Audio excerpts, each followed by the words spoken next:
जैसे रब ताला फरमाता है, ए ईमान वालों ज्यादा गुमान करने से बचो। ए ईमान वालों ज्यादा गुमान करने से बचो। गुमान करना, कुछ भी सोचना किसी के भी मुतालिक, इसकी लिमिट्स हैं। और खास तौर पर मोमिनीन के लिए किस तरह से सोचे। ऐसा नहीं है कि तुम अपनी अकल के पर्दों को या अपने दिमाग के घोड़े को दौड़ाते रहो, जो चाहे मन में आए जिसके बारे में सब सोचते रहो। कुरान ने तो इस पर पाबंदी लगाई, ऐ ईमान वालों ज्यादा गुमान करने से बचो, वला तजस्ससु, और किसी की टोह में मत लगे रहो। तजस्सुस किसको कहते हैं? जासूसी करना। कौन कहां जा रहा है, कहां से आ रहा है, इसके घर में कितने लोग हैं, किस वक्त इनके घर में क्या क्या होता है, तुम्हें उसके बारे में अल्लाह ने हुक्म नहीं दिया। लेकिन भाइयों की टोह में लगे रहना बहुत बड़ा गुनाह है, गुनाह कबीरा में है। वला यग़्तब बअदुकुम बअदा, और आयत का तीसरा हिस्सा है, और अपने भाइयों की गैर मौजूदगी में उनकी गीबत ना करो, उनके खिलाफ बातें ना करो।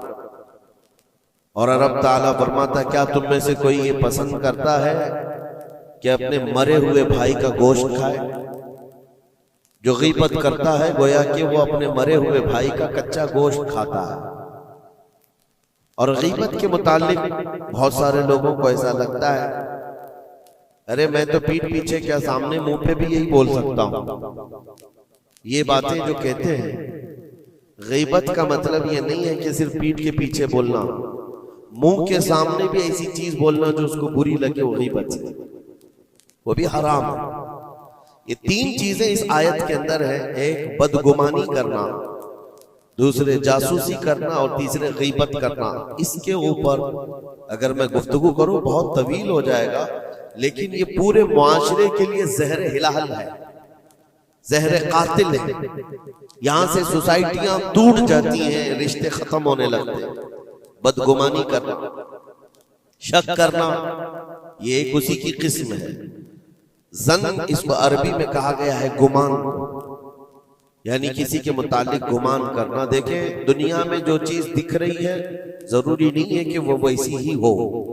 हर चमकने वाली चीज हीरा नहीं होती, और हर काली दिखने वाली चीज कोयला भी नहीं होती।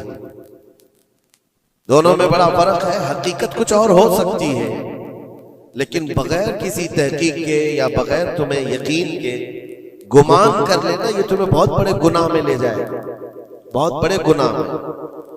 अब गुमान की किस्में भी मैं आपको बताऊंगा, उससे कबल मैं आपको बताऊं सिर्फ सैयदना जुनैद बगदादी रदी अल्लाह ताला अन्हु, जो सैयदुत ताइफा है, वलियों के सरदार, अपने जमाने के कुतुब, घर में बैठे हुए थे। बड़े आप घर से भी मालदार थे, बहुत सारे लोग अपनी जरूरत लेकर के आते थे। दोपहर का वक्त था, एक मांगने वाला आपके दरवाजे पर आया। आपको जो देना था वो दे देते, लेकिन आपने उसको खैरात देने के वक्त दिल में ये सोचा कि हट्टा कट्टा आदमी है, कमाकर खा सकता है, इसको ये बुरी लत कहां से पड़ गई, ये कैसा आदमी है।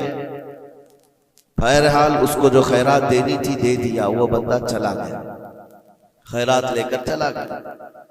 आप वापस आप अपने घर आए, और जैसे ही आप आए नींद लग गई, आप सो गए। आपके सोने के बाद आपने ख्वाब देखा कि मैदान महशर कायम हो चुका है, हिसाब किताब हो रहा है, लोगों में नफसा नफसी का हाल है, फरिश्ते कुछ को पकड़ कर ले जा रहे हैं, कुछ का हिसाब कर रहे हैं। और जब हजरत जुनैद बगदादी का नंबर आया तो दो फरिश्ते बहुत बड़ी थाल लेकर के आए, जिसमें कच्चा गोश्त था और खून टपक रहा था। जुनैद बगदादी से कहा गया कि ये लो, इसको खाओ।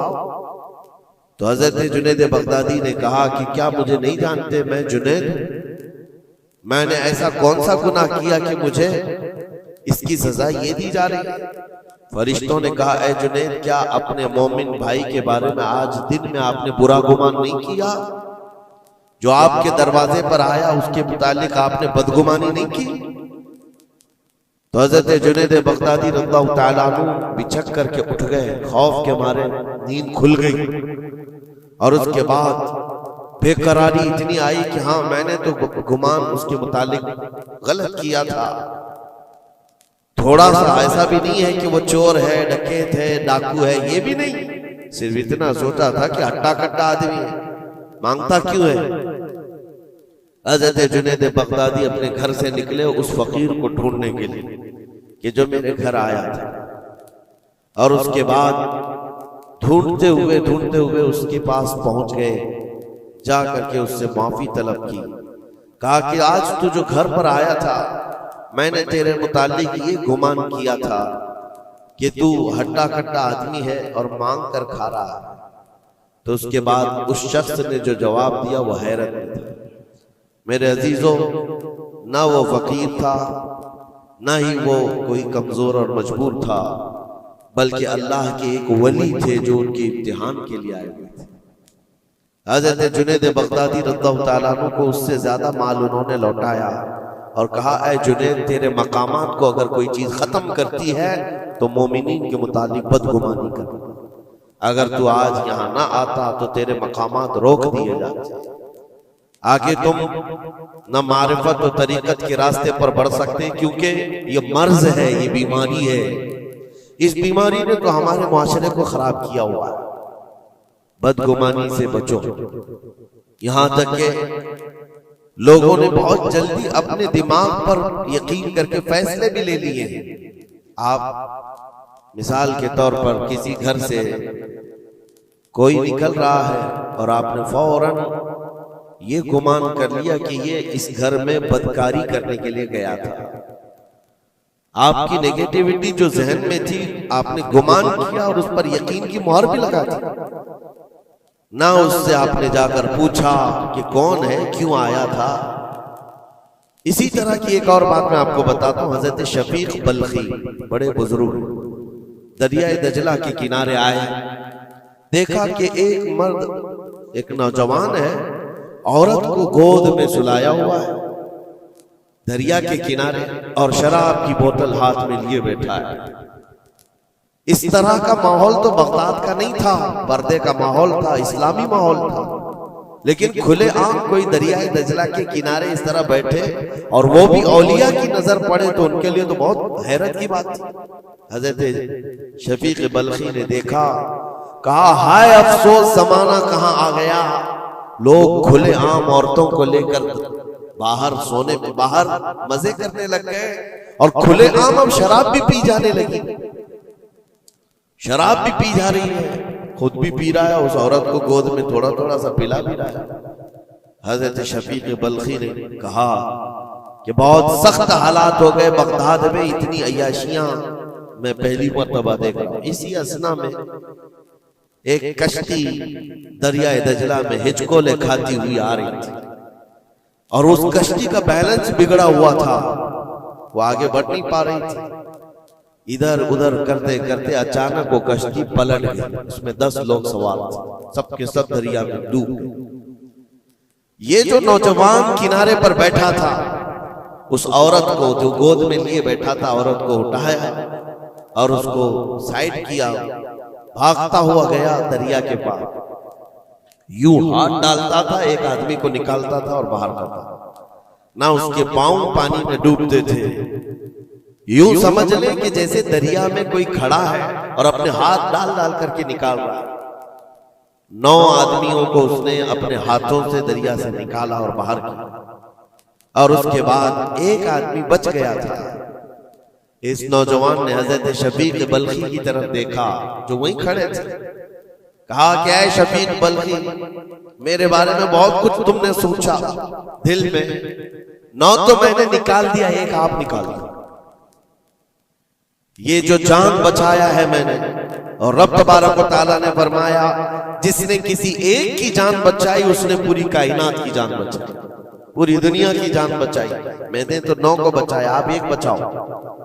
आपने फरमाया इस सिलसिले में बाद में बात करेंगे, पहले उस आदमी को बचा लो, उस आदमी को बचा लो, मैं तुमसे इल्तिजा करता हूं।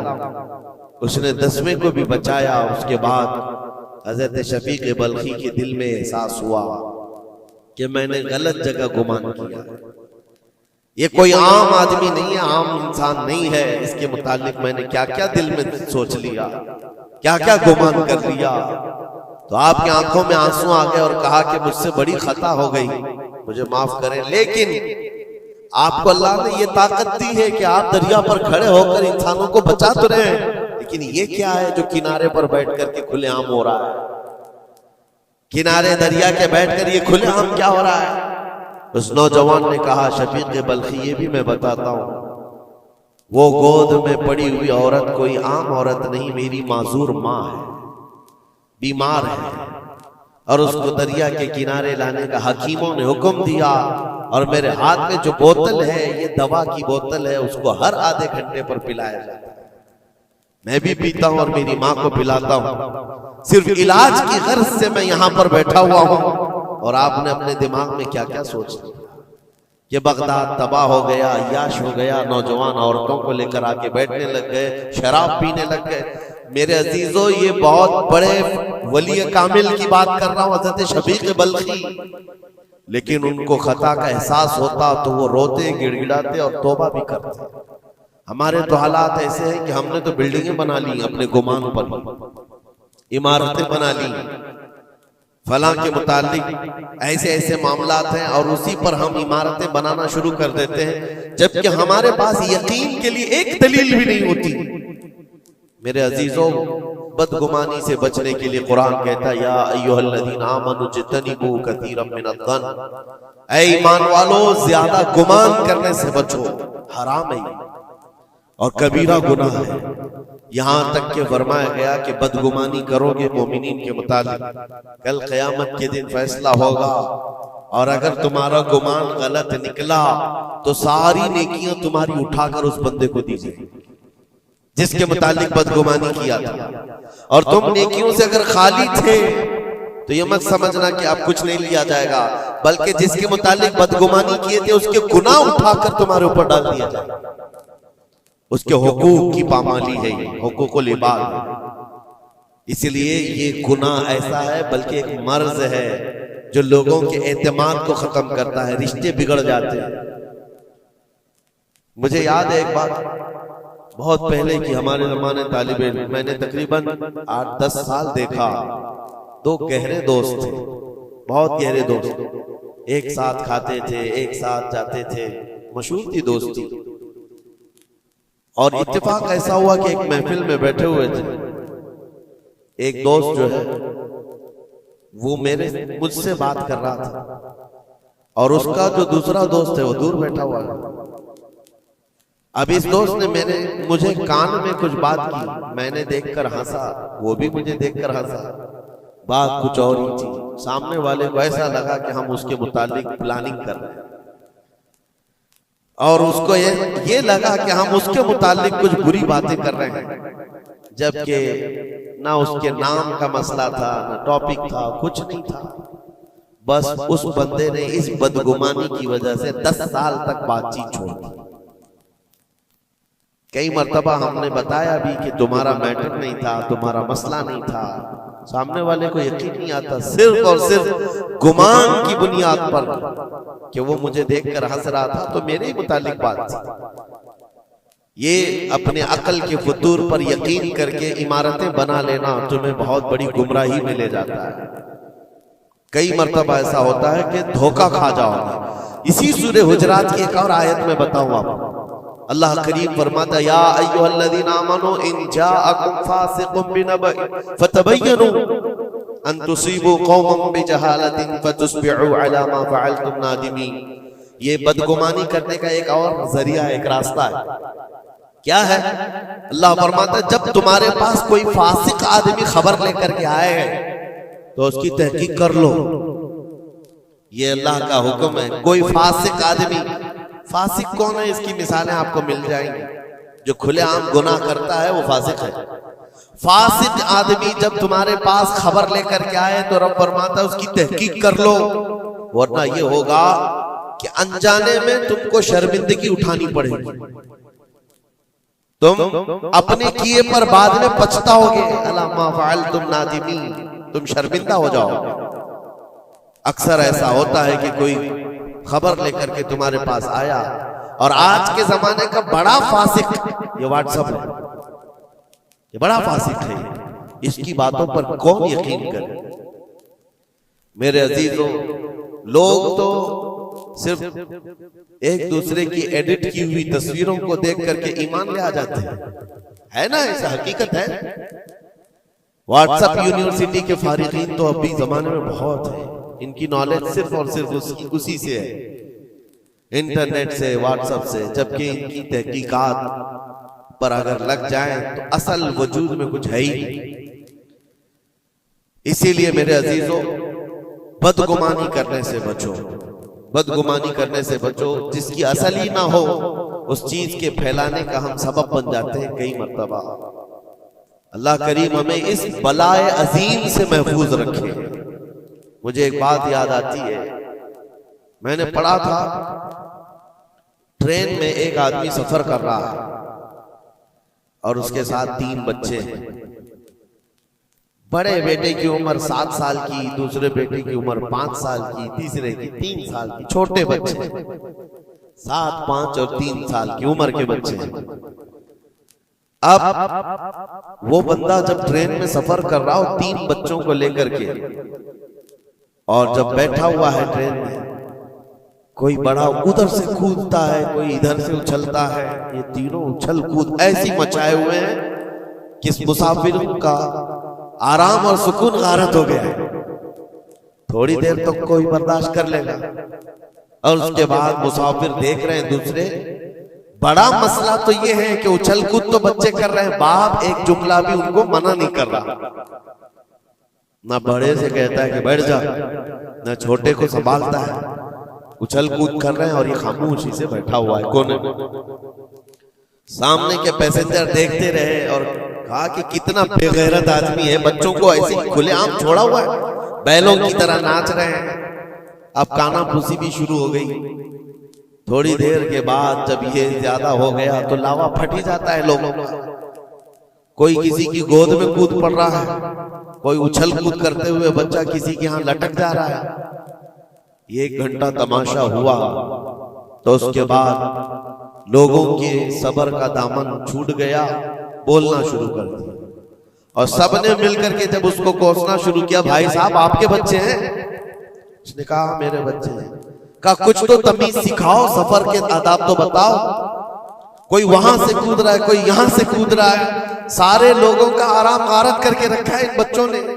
आप बाप हैं, आपको तमीज नहीं आती, आपको तरबियत का अंदाज नहीं मालूम।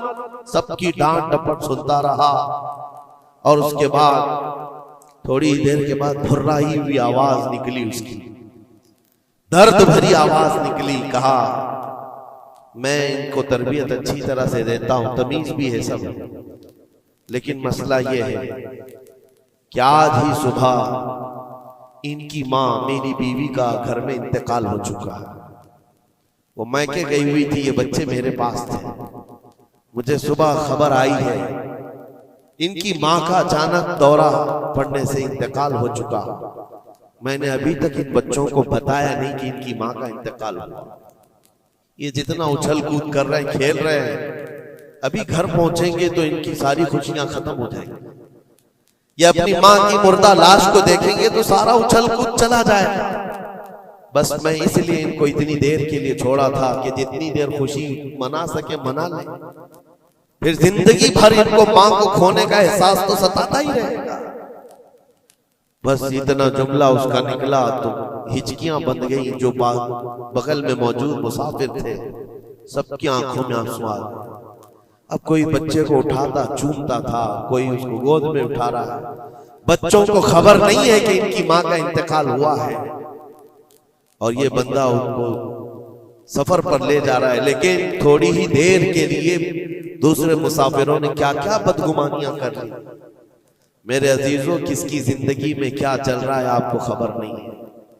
कई लोगों की जिंदगियों में समंदर मौजें मार रहा है और आप उसे देख करके न जाने बेगैरत समझ लेते हैं, कभी उसको बदतमीज समझ लेते हैं। ये बदगुमानियां हैं जो बंदे को यहां तक ले आती है। और बदगुमानी करने का एक तरीका ये भी है कि हज़रत इमाम राजी फरमाते बंदा बसा औकात काफिर भी हो जाता है, कुफ्र तक चला जाता है बंदा, क्योंकि गुमान पर अगर यकीन करने लग जाए। इसलिए बचो इन चीजों से। और मोमिनों की इज्जत को पामाल करना यह आसान नहीं है। सिर्फ और सिर्फ मैंने कई मर्तबा देखा है, उड़ती उड़ती खबरें आती हैं तो हम उस पर यकीन करने के करीब हो जाते हैं। अल्लाह हमें भी इसकी हिदायत दे। ये बहुत बारीक चीज है जिससे बचना नामुमकिन नहीं तो मुश्किल जरूर है। मेरे अजीजों, इससे बचने का एक तरीका यह है, बंदा ये सोच ले कि मुझे रब ताला ने इस दुनिया में किस लिए भेजा है। सबका हिसाब किताब लिखने के लिए भेजा है। सारे लोगों का अमाल नामा मुझे पूछा जाएगा क़यामत के दिन, फलां क्या करता था, फलां क्या करता था। जब मुझे रब ताला ने इसका मुकल्लफ ही नहीं बनाया तो खामखा दूसरों की जिंदगियों में क्यों दखल अंदाजी करूं, क्यों लोगों के मुतालिक गुमान पाल करके बैठूं। आपको इस रुए जमीन पर जो भेजा गया वो अल्लाह ने अपनी इबादत के लिए भेजा है, अपनी रजा के लिए। हम उसकी रजा तो हासिल ना कर सके, उसकी इबादत में कामिल हो नहीं सके, और दूसरों के अयूब पर हम लोगों ने अपनी पूरी एनर्जी खर्च करना शुरू कर दिया। अजीजा निगरानी वक़ार, ये पुरफितन दौर ऐसा है। अब मैं जो किसमें बता रहा था जन की, देखें बसा औकात बंदे से बंदे का गुमान अपनी जगह पर। आप मेरे बारे में क्या सोचते हैं मुझे मालूम नहीं, मैं आपके बारे में क्या सोचता हूं वो आपको भी नहीं मालूम। ये तो बंदों का गुमान है, लेकिन बंदा रब से जो गुमान रखता है ये भी बहुत बड़ा मसला है, बहुत बड़ा मसला है। इसको आसान मत समझे। ये दिमाग के घोड़े जब दौड़ते हैं इस पर कंट्रोल भी तो नहीं होता है, कहां तक जाएंगे गुमान। मुस्लिम शरीफ की हदीस है, मेरे आका सल्लल्लाहु तआला अलैहि वसल्लम फरमाते हैं, शैतान तुम्हारे पास आता है गुमान के रास्ते से। तुम सोचने लगते हो आसमान को किसने बनाया, ये सोच ही तो है। तुम्हारा दिल जवाब देता है अल्लाह ने बनाया। जमीन को किसने बनाया, अल्लाह ने बनाया। चीजें सोचते जाते हो, उससे पहले क्या था, उससे पहले क्या था, इससे पहले क्या था। और ये जब दिमाग के घोड़े दौड़ने लगे, तुमने उसको नकील नहीं थामी तो ये लेकर के जाता है दिमाग। आखिर में ये गुमान डालता है फिर अल्लाह से पहले क्या था, या फिर अल्लाह को किसने बनाया। यहां आकर के तुम्हारे ईमान पर डाका पड़ जाता है और तुम शशोपंज में रह जाते हो। खुद से अगर कुछ सोचकर फैसला कर लिया कि अल्लाह के पहले ऐसा था या अल्लाह ऐसा था, नाउज़ बिल्लाह, तो कुफ्र हो गया। एक गुमान के रास्तों को आजाद छोड़ने का हुक्म नहीं दिया गया है। इसीलिए मियां हम और आप तो छोड़े, औलिया की बात भी छोड़े, उम्मत के जो सबसे आला किस्म के लोग थे वो सहाबा थे। सबसे आला, कयामत तक पैदा होने वालों में जो सबसे अच्छे थे, अल्लाह ने उनको सहाबी रसूल बनाया।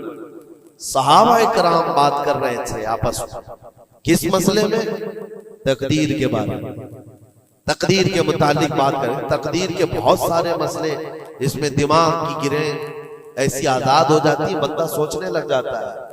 तकदीर क्या है, जो कुछ भी दुनिया में होने वाला है अल्लाह ताला ने उसको पहले से लिख दिया है। ये यकीन है कि नहीं आपका तकदीर? और तकदीर का इनकार करने वाला काफिर है। यानी जो कुछ अच्छाई या बुराई जिंदगी में हो रही है अल्लाह ने इसको पहले से लौहे महफूज में लिखा, ये तकदीर है। अब बंदा यहां सोचने लगता है अगर पहले से लिखा हुआ था तो मुझे तो वही करना है जो वहां लिखा हुआ है, इसमें मेरा क्या कसूर है। गुनाह करता है उसके बाद बोलने लगता है तो पहले से लिखा हुआ था। कुछ भी करेगा और उसके बाद ये गुमान करने लगेगा कि वहां तो लिखा हुआ था, मैं ऐसा कर रहा हूं।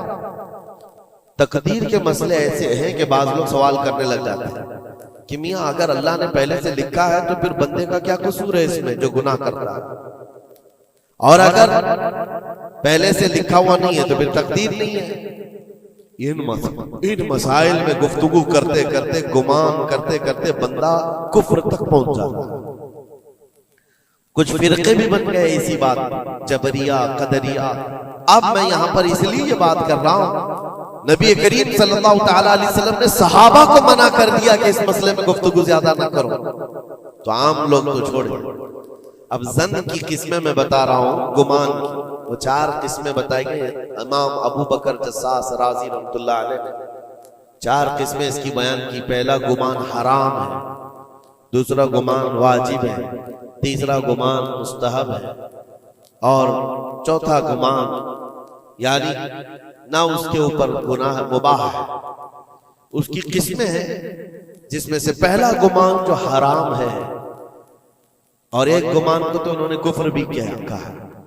पहला गुमान हराम, ये सोचता रह जाए सिर्फ अल्लाह के मुतालिक है ये सारे गुमान कि मैं गुनहगार हूं और अल्लाह मुझे सजा देकर ही रहेगा, अल्लाह मुझे अजाब ही देगा, ये सोचता रहे सिर्फ और सिर्फ। तो इमाम अबू बकर जस्सास राजी फरमाते ये गुमान हराम है। रब कहार जरूर है, रब जब्बार जरूर है, लेकिन गफ्फार भी है और सत्तार भी। तुमने अगर सिर्फ यही गुमान किया कि मुझे सजा देगा, मुझे सजा देगा, तो ये गुमान हराम है। इस पर मुझे आला हज़रत फाजिल बरेलवी रहमतुल्लाह तआला अलैह की बात याद आती है। उनका गुमान कैसा था? सोचते थे बारगाह मुस्तफा करीम, कहते हैं डर था कि इसियां की सजा अब होगी या रोजे से सजा। डर था कि गुनाहों की सजा अब होगी या रोजे जजा। दी उनकी रहमत ने सदा, ये भी नहीं वो भी नहीं, यहां भी नहीं होगी वहां भी नहीं होगी, रहमत ने सजा आवाज दी। हाँ, गुनाहों के मुतालिक हमें तो गुमान है कि सजा होगी। मेरे अमाल का बदला तो जहन्नम ही था, मैं तो जाता मेरे सरकार ने जाने न। ये गुमान है।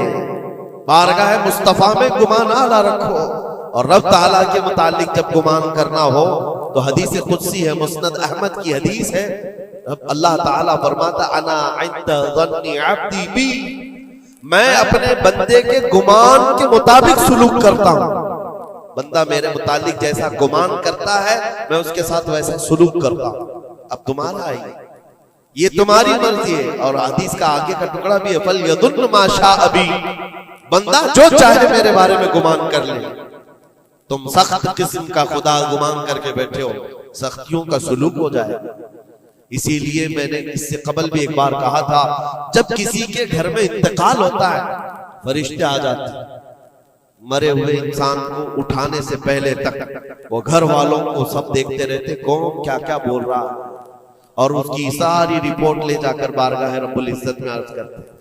अल्लाह ताला पूछता है फरिश्तों से, आज इस घर में एक जान को हमने लिया, वो लोग मेरे मुतालिक क्या गुमान कर रहे थे, क्या सोच रहे थे और क्या कह रहे थे? फरिश्ते कहते हैं, ऐ मौला फलां कह रहा था कि मेरे घर पर बड़ा जुल्म हो गया, मेरा अजीज बच्चा ले लिया, मेरे घर पर ऐसी चीज आफत आ गई, सब बातें। तो रब तबारक व तआला फरमाता है फरिश्तों गवाह हो जाओ, उन्होंने जैसा मेरे मुतालिक गुमान किया मैं उनके साथ वैसा सलूक करूंगा, दुनिया में भी और आखिरत में भी। और फिर किसी घर से फरिश्ते जाते हैं जो नेक लोगों का होगा, रब ताला पूछता है यहाँ क्या कहा जा रहा था मेरे मुतालिक, क्या सोचा जा रहा था? फरिश्ते कहते मौला उनके घर पर बड़ी गम की बात थी, बड़ी मुसीबत थी, उनके बाप का इंतकाल था, लेकिन हर कोई कह रहा था इन्ना लिल्लाहि व इन्ना इलैहि राजिऊन, हम अल्लाह के लिए हैं और अल्लाह ही की तरफ लौटने वाले हैं। रब ताला फरमाता है फरिश्तों तुम गवाह हो जाओ, इससे बेहतर उनको निअमुल बदल दुनिया में दूंगा और उससे बेहतर आखिरत में अता करूंगा। तो अल्लाह करीम के बारे में गुमान क्या रखना है, ये भी गौर और फिक्र के साथ। ये जन्न हराम से बचो, जन्न कुफ्र से बचो, और जन्न वाजिब है एक जो फिक़ह के मसले हैं, ये अहादीस जिसको जन्नी अहकाम कहा जाता है, वो सब यहाँ पर डिस्कस करें तो आपके ऊपर से बाउंस चला जाए। और मोमिनीन के मुतालिक मुस्तहब है, अच्छा गुमान करना हर एक के मुतालिक मुस्तहब है। और मुबाह जिसको कहा गया है वो ऐसा है कि आपके बिला इख्तियार कुछ गुमान आया है, आपने सोचा नहीं, तो ये मुबाह है।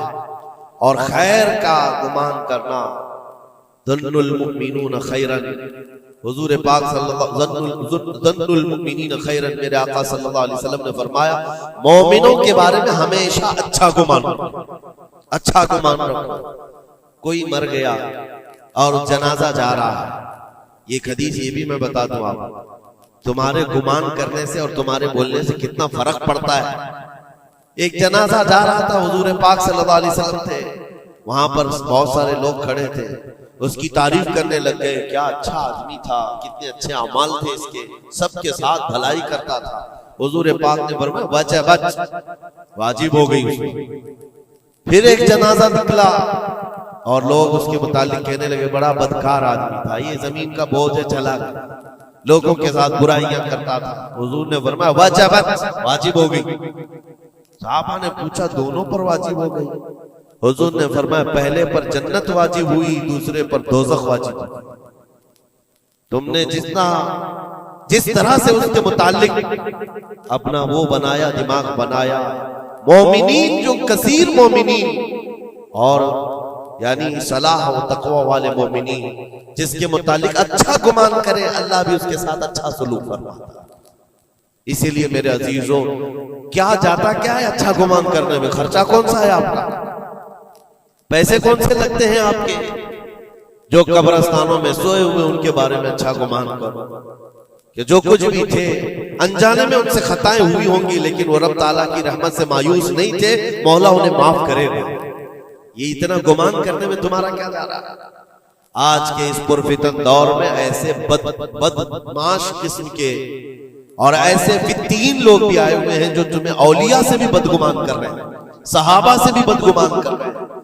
आज देखते नहीं सोशल मीडिया पर कोई हजरत अमीर मुआविया पे भौंक रहा, कोई खारजी कुत्ता मौला अली पे भौंक रहा, कोई सैयदा फातिमा तो ज़हरा हसनैन करीमैन के बारे में बात करने लग गया है।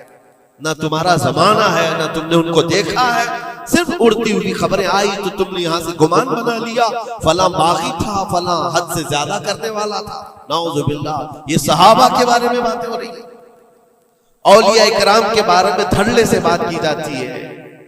वो ऐसे थे, उन्होंने ऐसा किया, इन्होंने वैसा किया। माज़अल्लाह, जिस वक्त तुम्हारी पकड़ होगी तुम्हें दलील देनी पड़ेगी। कहा जाएगा हाथू बुरहानकुम इन कुंतुम सादिकीन, अगर तुम सच्चे हो तो दलील लाओ, जो कुछ तुमने सोचा ये बंदा वैसा था साबित करो। साबित कर सकोगे? साहबे मामला तब कभी तुमसे मिला ही नहीं, तुमने पहाड़ बना रखा है। अपनी नेकियों को गारत करने से बचाएं।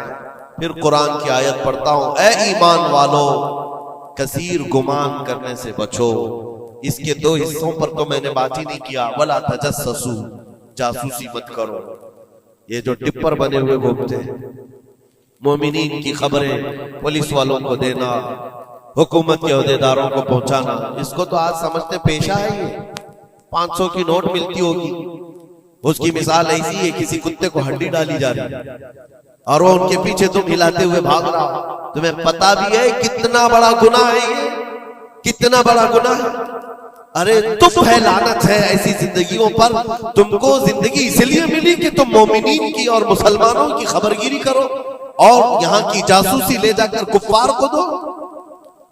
कल कयामत के दिन क्या जवाब दोगे रब ताला के बारे में? रब तबारक व तआला के उन बंदों के मुतालिक जो उसे अल्लाह पुकारते हैं, तुम इनकी खबरें ले जाकर उन कुफ्फार और मुशरिकीन को देना चाहते हो जो हमारी जान के प्यासे हैं। मुसलमानों में से अगर कोई है तो बाज आ जाए, तौबा कर। इतना खतरनाक गुनाह है कि मरने के बाद कब्र में उसका चेहरा किबले से बदल दिया जाए। कब किबला से बदल दिया जाएगा उसका चेहरा, उसको किबले की तरफ रखने नहीं दिया जाएगा। अजीजा ने गिरामी औकात, अल्लाह करीम ऐसी बुरी नौबतों से हमें महफूज फरमाए, ऐसी बुरी ड्यूटी से अल्लाह महफूज फरमाए। करीम खुदा रहमान राहिमीन की बारगाह में दुआ है कि हमें हमारी अक्ल पर कंट्रोल की तौफीक दे और हमें मोमिनीन के मुतालिक हुस्न ज़न की तौफीक अता फरमाए। बदगुमानी से किए हुए गुनाहों से मौला हमको माफ फरमाए। रब तबारक व तआला हमारी गुमान से मोमिनीन का किसी का दिल दुखा हो, हम तेरे बारगाह में सच्ची तौबा करते हैं, मौला हमें माफ फरमा दे। व सल्लल्लाहु तआला अला खैर खल्क़ी मुहम्मद व आलिहि व अस्हाबिही अजमईन बिरहमत